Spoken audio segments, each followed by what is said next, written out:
everyone. I'm Jeff Cummings here at the American Swim Coaches Association's World Clinic in Jacksonville, Florida for this special edition of the Morning Swim Show.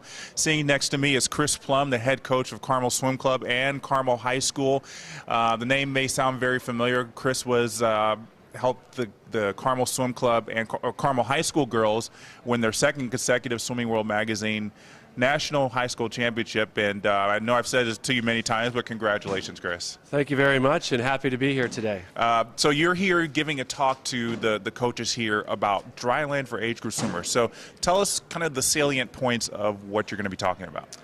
Well, I think there's some key factors here in that, the Dryland program that we do, a couple things is, number one, we do it every day.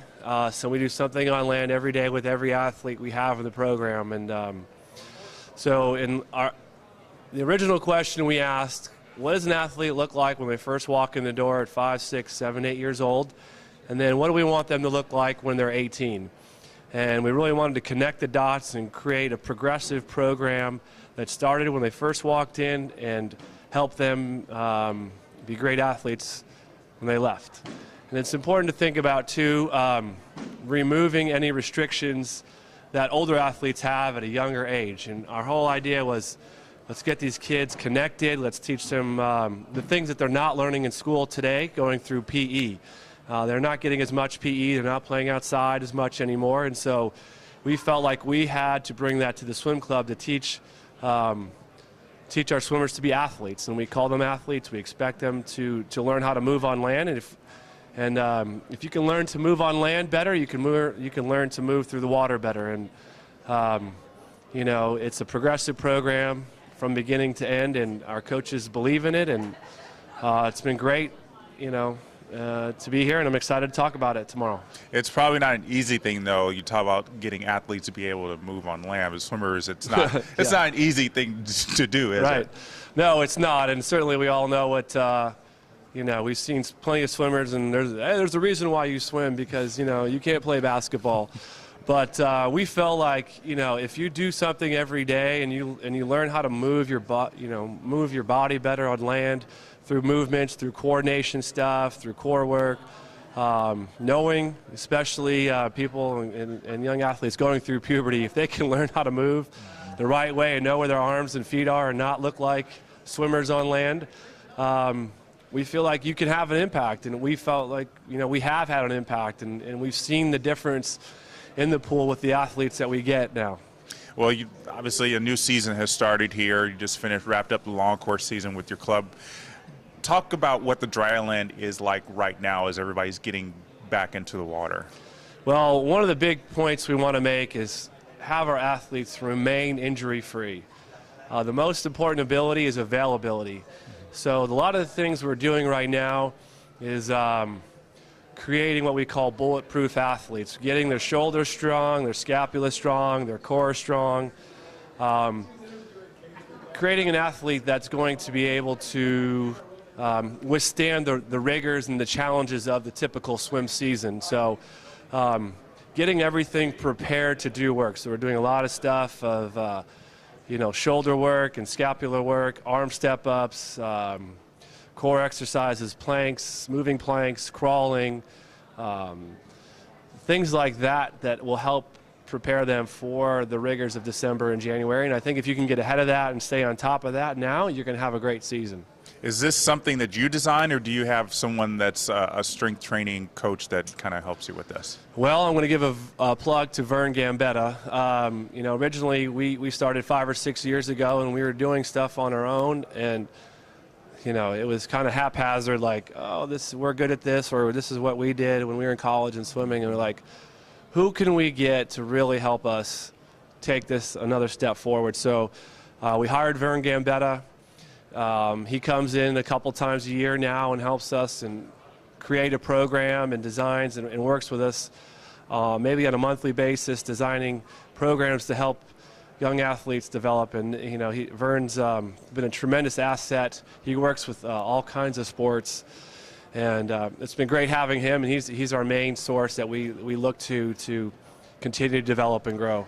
So Dryland obviously is a very all-encompassing term. I mean, it could be pretty much anything. Yeah. You know, and especially with high school athletes, this is something that has been a very much discussed topic of when do you start them on any kind of weight training program? Is there any, I know obviously every athlete's different, but is there any time where you sit down with an athlete and say, okay, now I think we want to start entering into weights? Yeah, and you're right. Dryland means it's a large term. It's all encompassing, and you know, dryland for us is anything that we do on land. So, our younger kids, we prepare them to do the weights by when they get to high school, and even that is very progressive. It's, I would say, more dumbbells and body weight work than necessarily traditional weight training stuff. You know, but you can do a lot with a dumbbell. We feel it's very safe, but we introduce the weights, I would say, when they get to be a high school athlete, but they've done things in middle school to prepare them to do the work and add the weights when they get to high school. So it's just getting the mechanics of it. Yeah, well, it's learning how to move. Like, you should learn how to do a body weight squat before you do a squat with a weight on your back. You should learn how to do a push-up before you do any kind of pushing with weight over your head. Yeah. You know, you should be able to lunge, and you should learn how to move your body first, because if you can't move your body first, there's no reason to add any external resistance to your body if you don't know how to move your body first the right way. So for us, it's more important to learn how to move your body weight, and once you can move your body weight, then you're free to add resistance. But if you can't do body weight work, then why would you even need or even think about going external resistance? Very true. Do you do anything in the terms of yoga and Pilates also? We have components of yoga and Pilates in our program. We do stretching. We do some type of warm-up. We don't have exclusive yoga or Pilates workouts, but I mean, there's elements of yoga and stretching that are evident in our program. Yeah. And obviously, there's, you know, as hard as you work, there's always going to be that athlete who ends up getting injured, whether it's from dryland or from swimming, and so they have to obviously limit their time in the pool while they're rehabbing. How much of the dryland do you continue if it's not an injury from dryland? Well, I mean, honestly, our injuries are few and far between, so I really don't know what that is, and that was part of the reason we brought in Vern, because before we started doing this, you always had a lane of athletes who were injured and they were kicking or doing whatever. So, you know, this point today, I don't know what that looks like for an athlete who's really injured, who can't do much. But, you know, if they have a shoulder injury, then you're not going to do upper body work, but you should be doing your core and leg work. If their knees hurt, then you stick to the upper body. I think there's always something you can do each and every day to help somebody improve. And there are some limitations with a few athletes, but our goal is to really make them few and far between, and not to have those people. Obviously, and obviously it's working for you. I mean, it's 2 straight national championships. If you were to look back on this past season, you know, 3 national high school records in the relays and some really great swimming individually, is there any particular dryland thing that you'd say you've done that says this was one facet of our program that was the most successful?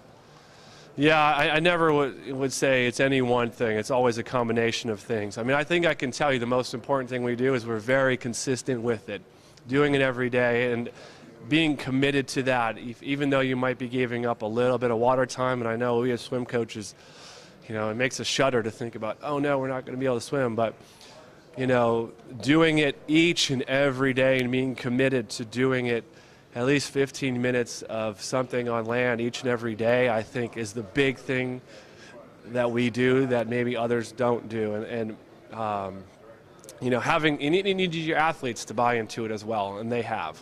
Do you also look at this as also a progression towards their college career as well?